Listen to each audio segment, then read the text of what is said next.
Vice Ganda at Ayon Perez may pasabog sa mga fans. It's showtime. Trending sa social media. Ang buong detalye, alamin.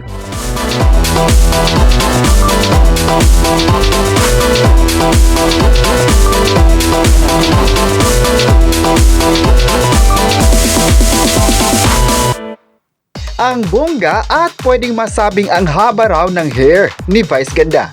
Paano ba naman? Sa isang segment ng noon time show nila na It's Showtime ay ibinida ni Ayon Perez, mister ng Anka Magbustar na pinatato niya sa kanyang paa na nakalagay ang 0804-1947. Sabi ni Ayon, tatay, nanay niya yun plus Vice Ganda. Pinaliwanag ni Ayon nang tanungin siya ni Jong Hilario kung bakit niya ipinatato iyon. Lahat raw ng espesyal niya sa kanyang buhay yung tatlo. Kaya, pinalagay niya ito. Sagot naman ni Vice Ganda, waling nga raw ito. Dagdag naman ni Jong Hilario, syempre kapag pinatato mo, nakatatak na ito. Aliw naman ang reaction ni Vice na pwede naman daw ipaputol ni Ayon ang kanyang paa. Pero syempre, umani ng reaction yun sa madlang people.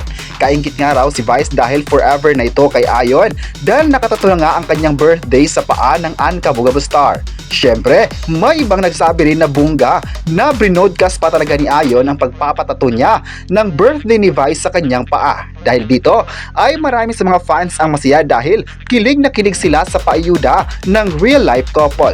May nagsabi naman na mahal talaga nila ang mga tao na ito dahil puro positive lang ang nakita ng tao sa kanila. Kahit may mga negatibong komento man ng mga bashers, ay hindi nito matitinag ang pagmamahal ng fans sa kanila. Proud at masaya naman kasi ang mga fans sa patuloy na blessings ng dalawa sa ABS-CBN.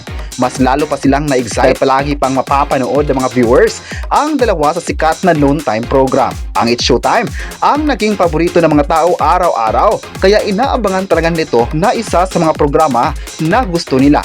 May nagsabi naman na umariba ang ratings ng It's Showtime dahil marami ang naganda dahil sa pakulong nila sa TV. Iba raw ang galing ni Vice Ganda sa pagpapatawa at napaka-natural nito. Kahit sino talaga ay bibilib sa kanyang galing. At may nagsabi naman na kaya matagal na sa It's Showtime si Vice ay dahil kaya niyang pasiglahin ang noon time program. Say pa ng ilan, kahit ilang years pang mapapanood si Vice Ganda at Ayon Perez sa It's Showtime ay always na itong susuportahan. Grabe naman talaga ang galing niya at napaka-flexible.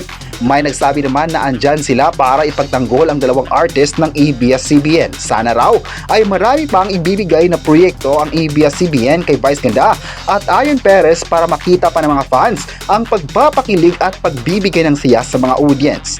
Hindi naman talaga papayag ang mga fans na matatapos ang dalawa sa noon time program dahil isa sila sa paborito ng show. Kayo, ano ang masabi nyo? Napasabog nga sina Vice Ganda at Ayon Perez sa It's Showtime. I-comment na kung masaya ba kayo sa kanila at huwag kalimutang i-subscribe ang ating YouTube channel.